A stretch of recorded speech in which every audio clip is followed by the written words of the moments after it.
తెలంగాణ ప్రజలకు నమస్కారం.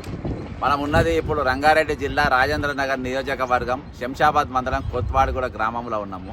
నా వెనుక జరుగుతుంది మొత్తం ఈరోజు చూస్తున్నాము. కొండలను పిండి చేస్తుండ్రు. ఇక్కడ గతంలో బాహుబలి సినిమా షూటింగ్ అయిన ఏరియా ఇది మరొక కేజీఎఫ్ను తలపించేదిగా ఇక్కడ మొత్తం కొండలను మొత్తం ముక్కలు చేసి ఈరోజు పర్యావరణాన్ని ఏ విధంగా విధ్వంసం చేస్తుందో చూస్తున్నాం. అటు పక్కన చూస్తే హిమాయత్ సాగర్, నేను గతంలో చేసిన ఒక వీడియో చేసిన నేను మీకు హిమాయత్ సాగర్లో అక్కడ ఆల్రెడీ ఆనంద్ కన్వెన్షన్ సెంటర్ అనేది ఒక పెద్ద ఫంక్షన్ హాల్ లోపల బాజాప్తా కట్టి పడేసింది. ఈరోజు అక్కడ నడుస్తూ ఉంది. ఇక్కడ పొంగిలేటి శ్రీనివాస్ రెడ్డి మరి రెవెన్యూ మంత్రి గుండు, ఆయన పేరు ఇక్కడ వినబడుతుంది.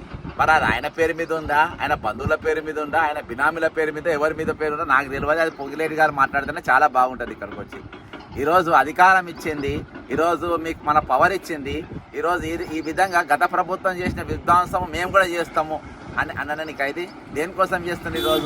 ఈరోజు ఏమన్నంటే ఇది సిటీ డెవలప్మెంట్ కోసం అని అంటున్నారు.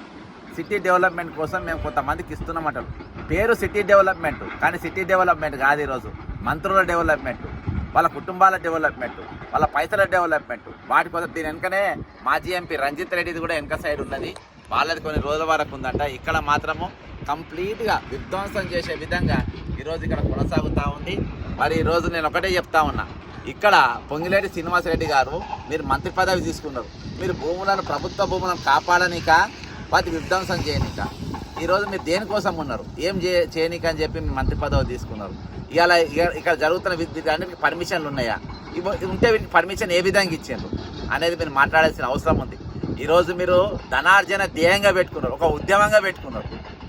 ఇవాళ మేము ఇక రేపు చచ్చిపోతాం కావచ్చు, ఇవాళ స్పీడ్ అయినంత బతుకు మేము తినాలి, మేము సంపాదించుకోవాలనే పని మీద ఉన్నారు. కానీ ఈరోజు ప్రజాక్షేమం కోసం కానీ, పర్యావరణ క్షేమం కోసం కానీ, లేకుంటే ప్రజల హితం కోసం కానీ, పర్యావరణ హితం గురించి కానీ, రాబోయే తరాల భవిష్యత్తు కోసం కానీ ఈరోజు మీరు ఏం పాటుపడతారు దానికి ఇది ఒక చక్కని ఉదాహరణ.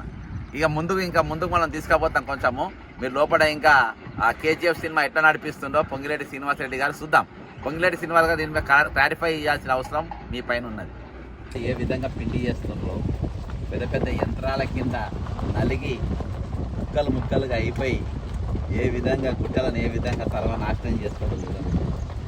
ఇక్కడ యాక్చువల్గా రింగ్ రోడ్డు పక్కన క్రషర్ మిషన్ ఉండదు. మరి ఇక్కడ క్రషర్ మిషన్ బాజాప్తా పెట్టి మొత్తం పౌడర్ చేసి అది బాహుబలి సినిమా ఈయన జరిగింది.